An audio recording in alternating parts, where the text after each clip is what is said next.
Window cleaning. It is often thought of as a simple, unskilled job. That may be true if it just involves wiping the windows with newspaper or a damp cloth, or even doing straight pulls with a squeegee. However, to be a truly professional window cleaner requires a mastery of various difficult techniques that set the amateurs apart from the experts. A window cleaner lacking in experience or training will take considerably longer to complete a job, and more than likely the results will be of a lower quality.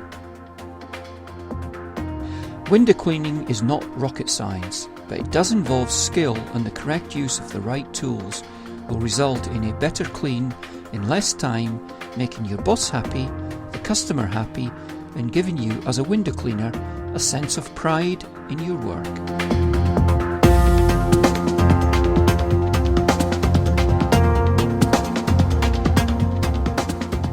Before Ettore Stecconi invented the squeegee back in 1936, window cleaning involved a bucket of water and a chamois leather.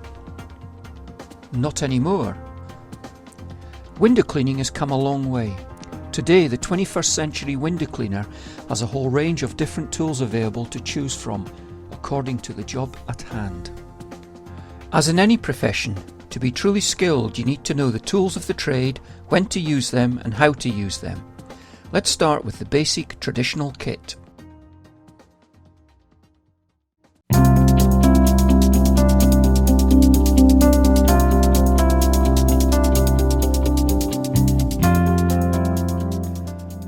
In this first volume of Advanced Window Cleaning Skills, we're going to take a look at some of the traditional tools and how to use them.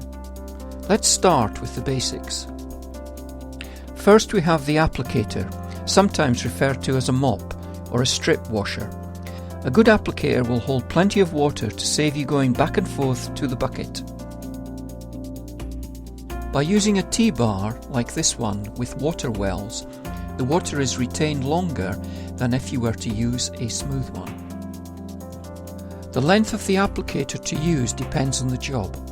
A small 8-inch applicator like this is ideal for cleaning Georgian windows, but would obviously be useless on a large window like this one. The wider the window, the longer the applicator you should use, so as to cover the window more quickly. There are various types of sleeves available. The more absorbent the sleeve, the longer it will hold the water. A microfibre sleeve, like this one, is extremely absorbent. When a more aggressive clean is required, you may wish to choose a sleeve with a scrubbing strip, although you will often find that the end of the sleeve has a scrubbing patch anyway. The longest applicator typically available is 22 inches. You may prefer to use an 18-inch, which you can use on most kinds of windows and fits nicely in the bucket. Notice that he's using an oblong bucket and not a round bucket. A round bucket makes it more difficult to dip the applicator evenly and waste time, as you have to dip the applicator both ends. Even this wide oblong bucket doesn't accommodate the length of a 22-inch applicator, and so it leaves a dry area in the centre of the sleeve. You can rub over the sleeve with your hands or a squeegee to soak the full length of the applicator. Another advantage of a bucket like this is the accessories available. A sieve, for example, is handy for carrying a selection of channel lengths and squeezing out water from the mop. There are various types of cleaning solution available.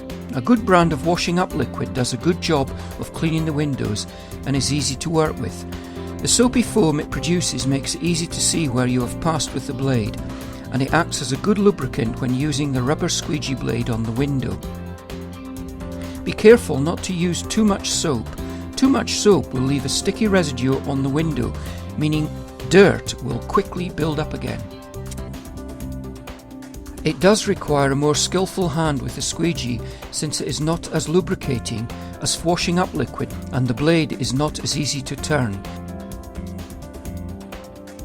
You may wish to add a few drops of washing up liquid to give it some slip until you get used to it, but don't overdo it to the point that it becomes frothy. That would defeat the object. Let's take a closer look at the squeegee itself. The squeegee is made up of three parts: the handle, the channel and the rubber blade. The handle is quick release, making it very simple to change the channel. Notice the hole here. We'll explain a little later what that is used for. The rubber blades usually come in a length like this. It's very important to change the rubber blade frequently. If the rubber gets a nick in it, then it will leave a line on the window. As the rubber wears out, it loses its sharp edge and is less efficient at carrying away the solution. Remember, you can use both sides of the rubber before throwing it away. Another cause of these lines left on the window could be a dirty rubber blade. Sometimes flakes of paint, dirt or hair can get on the rubber. Try running your finger over the blade to clean it, or wipe it with a wet cloth.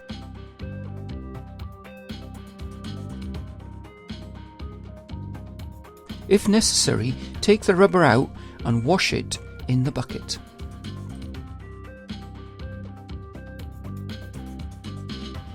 A warped channel may be responsible for watermarks left on the window where the blade has been passed, or it could be the angle that the squeegee is being used. Take care of the rubber by avoiding using it on the windowsill. Use your old rubber blades for that purpose on another short squeegee like this one, or a cheap DIY squeegee like this one.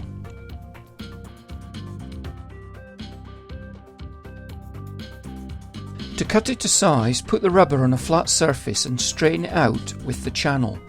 Leave a few millimeters of overlap on each end and then use a sharp razor blade to cut through the rubber. Use a channel length to suit the size of the window. Again, the wider the window, the longer the blade. A 14-inch squeegee is good for general domestic work. As a general rule, it's better to use a squeegee blade which is shorter than the width of the window. For shops and larger windows, use an 18 or 22-inch blade to cover the window in fewer strokes. The longer the blade, the more skill is required to turn the blade effectively. Once you have squeegeed the window, there may be some detailing left to do. Use a microfibre cloth or scrim cloth to tidy up. Microfibre cloths are very absorbent. On a damp day, however, you may find that a scrim cloth is more effective. Use the cloths dry or very slightly damp to achieve the best results. If the cloth becomes too damp, it will leave smears on the window. It's better to keep a stock of clean cloths and change them. As the dry cloths become more damp, start using that as the wet cloth and grab a new clean one. A good window cleaner should only use 1 or 2 dry cloths a day. Use a set of pouches to carry the cloths. Keep a wet cloth in the front pouch for tidying up the windowsills and a dry cloth in the back pouch for minimal detailing. Never wring out the wet cloth in the bucket, or very quickly the solution will become dirty. A lot of excess water in windowsills and frames can be cleaned off with a small squeegee like this, which you can keep in your front pouch. Use offcuts from old rubber blades. This is a hip bucket, sometimes called a bucket on a belt. Use it as a place to keep your tools as you work. It stops the tools getting dirty or damaged and saves you time going back and forth. Notice the slot for a small retractable scraper blade. This is a 4-inch scraper blade. Be sure to keep the protective cap in it when not in use. If the job is a first-time clean or is very dirty, then it is a good idea to scrape the whole window. A wide blade like this makes that easier than using the small retractable blade.